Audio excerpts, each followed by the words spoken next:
Welcome back. We're still with the Chairman, House Committee on Diaspora. Thank you for joining us once again, Ma'am. Thank you, Gloria. Let's continue now with Nigerians and their treatment abroad. And of course, just when we left off, you mentioned that Nigerians and the way they're treated really doesn't take the front burner.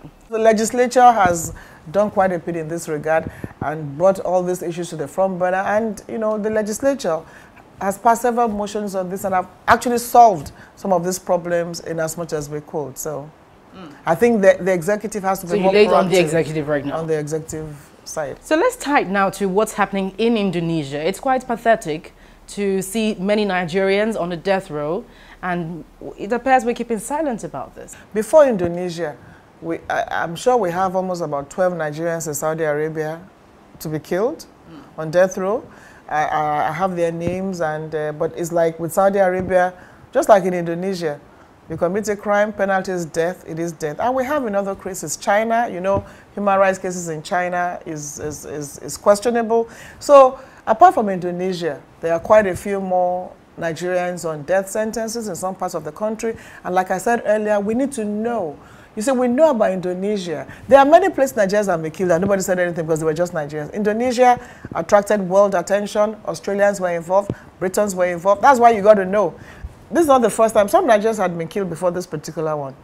But you see, the case of Indonesia, I mean, you get to Indonesian airport. And, you know, for every airport I say, they say, welcome to our beautiful country. Indonesia says, welcome to Indonesia. Penalty for drugs is death. That's what welcomes you. You walk down again, penalty for drugs is death. By the time you get to immigration, penalty for drugs is death. So for me, it's still a bit baffling that you still go ahead and carry these drugs, and then they say they're going to kill you.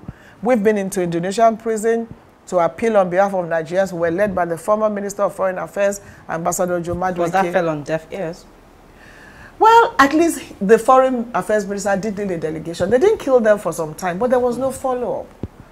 You know, for years they didn't kill them. And I saw young men whose lives will be ruined because of this incident. And one thing was instructive. They didn't say they didn't carry the drugs. It was like, oh, well, we didn't know. Somebody said I should do this and that, you know. And I think we also complained about the judicial system, but they made it clear that they did everything they could for them. So, yes, death penalty is not the best anywhere in the world, but if a country says this is our law, it is our law. It's a shame that we still have more Nigerians on death row.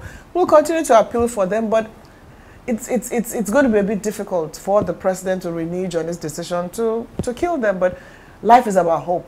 When there's life, there's still hope. So we keep appealing to them. But at the same time, appeal to Nigerians to obey laws of other countries, to try to, you know, just do the right thing. Without cutting you short, the preponderance of this, is it about, do you see Nigerian attitude at play here? Well, about drugs, I don't think there's any excuse for trafficking in drugs. There's no excuse, whatever. Yes, you see situation in Cairo, for instance. We have Nigerians that, you know, they will tell them, hey, you're going to play football. So they get to countries like Cairo with the aim of getting employment, with the aim of getting some club to play with. But they get there and that's not what they find. Such situations, you're an illegal immigrant, you now get desperate, you commit a crime, they lock you up. You might have sympathy for that kind of person, and then you have to find out who are the people that took them there. In Cairo, we had to intervene in the case of about 3 Nigerians who Cairo actually pardoned them, but Nigeria was not even willing to let them go. They just needed to sign something, but they eventually came back. Take Libya, for instance, where we intervened and brought back 24 Nigerians that were on death row in Libya. And when we said, you know, Nigerians are to be killed in Libya, we're told by the presidency that, oh, they're just making some noise, nothing happened. But here was I talking to those prisoners in prison, you know, and that's when I knew Libyan code plus 288 or something. You know, they will call you in the middle of the night, say, listen, Honorable, they've taken A away. B is still there. We don't know when it's going to be my turn or this person's turn. And then they just take the person away and that's it. Bam. What was the offense? More of illegal migration. You see, we're hearing a lot about these migrants, you know, dying in the sea. It's been happening. In the case of Nigerians, they cross through the desert, get to Libya, Morocco. Libya was very tough. They are arrested in Libya, they're locked up. They killed them without anybody knowing. The 24 we brought back came back home and told their stories. And I remember one of them, actually, got back with his wife, a graduate, an engineering graduate from University of Nigeria in Nsukka. He got back to Nigeria and he set up a small business and he's still surviving today with his family. So it's been happening. In Brazil, when we went to Brazilian prison, we went to see the women for drugs. How many of them? In Brazil, total of about 570 something in Brazil alone.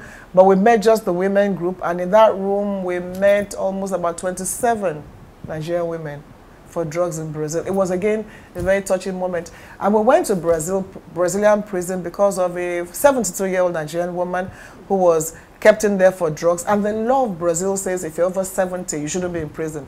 You should be under house arrest. So we went to intervene. 3 of us from the House Committee on Diaspora. I mean, we saw this woman, she could have been anybody's mother. And her story was that her son actually told her, you're going here for medical treatment. She got there, the visa expired, something to do with South Africa. Anyway, she got caught somehow.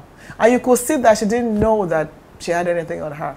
And the son abandoned her. But we got her out of Brazilian prison. We put her under, she was able to be under house arrest. Of course, she had to go through the court procedure. But she died eventually, high blood pressure in one of the hospitals. So she didn't die in prison, she died in hospital under house arrest. And I'll commend the Nigerians in Brazil who brought the case to us and actually helped her out. And she was buried there. And the son, of course, never surfaced. Never surfaced. And we reached him, but it's like he denied his mother in that situation. And we saw mothers in prison for drugs. We saw people that you could actually relate with if they were not in prison. And as women, it was, again, very traumatic that why would you put yourself in this situation? And there was another case of a woman who said, well, I did this because my daughter was not well. I needed money. And 2 days before we got there, the daughter actually died from that illness. So, yes, there are desperate situations, but there may be many ways out of this desperate situation. So that is one side of it. But there's the other side of Nigerians looking for jobs, hope and hopelessness. You haven't had a job for 8 years. Somebody says, come to this particular country. You can migrate to Europe, and then you get there, you can survive. But it turns out that it's perhaps even better here. Sometimes it's not greener out there. And that's the message that we keep sending to Nigerians, that it's bad, we know. A government has failed in a lot of instances, but perhaps sometimes you may have to look elsewhere than, go put yourself through those horrendous circumstances. South Africa was something else. The Nigerians we saw in South African prison, we were in 2 prisons in South Africa, and you just thought that these are Nigerians. And some of them went to school, they're graduates. Some committed the offense. Some are there for murder, some are there for drugs, some are there because, well, I fought with somebody and I'm a Nigerian and they discriminated. So there are many reasons, but we must have an inventory of these Nigerians. Now, look at the various cases, see the ones Nigeria can intervene in, and see the ones that you can't do anything about. But I know that there are some Nigerians suffering in these prisons and they shouldn't be there. So it's just a matter of correcting some foreign policies and upgrading some of the strategies that we use to address the situation. Absolutely, but we should also look at the upside. We shouldn't talk about the downside all the time. As we see these Nigerians in prisons, these Nigerians in trouble, you're also so proud to be a Nigerian. You see Nigerians excelling everywhere in the world. Just a few weeks ago, 2 Nigerian children got the best in, 2 of them got admitted into almost all the Ivy League schools in America. Another one, just got the best result from Harvard and all that. So you see, as you see this, when you see one Nigerian in trouble, 10,000 are doing great things all over the world. Now, what we also need to do is how do we harness these potentials? How do we even have linkages with them? How does Nigeria as a nation liaise with them? These are Nigerians developing world economies. How do you get them to develop your own economy? And the beauty of it, they want to. But who is talking to them? The committee has provided a linkage, but that's why we want a diaspora commission that will be a one-stop agency to look at both sides of the divide, the good side, the bad side. But the beauty of it is that the good side outweighs the bad. And you go everywhere in the world, even in South Africa, we're talking about the best Nigerian engineers, the best doctors, all Nigerians. So there's nowhere you go in the world that Nigerians are not excelling. So you see, it's a country of excesses here and there. But let's tap into those enormous resources. Let's tap into those talents we have. Let's tap into our greatest assets, our human resources. And a lot of them are here and also in the diaspora. So it's important to have that, to work together for the benefit of our country. Very well, thank you, Abike Dabiri-Erewa, House Committee Chairman on Diaspora. Thank you for joining us today. Thank you. Thank you. Well, thank you very much for your comments as always. Be a part of the program by sharing your experiences with us using the address and Twitter handle on your screen. You can also let us know what is happening within your locality, especially if you're in the nation's capital. And don't you forget to watch the program on youtube.com/channelsweb/videos. You can check out the current video as well as other episodes of the program. Always include your name and your location when writing in. Thank you for watching this week. I'm Gloria Umezuke. See you again.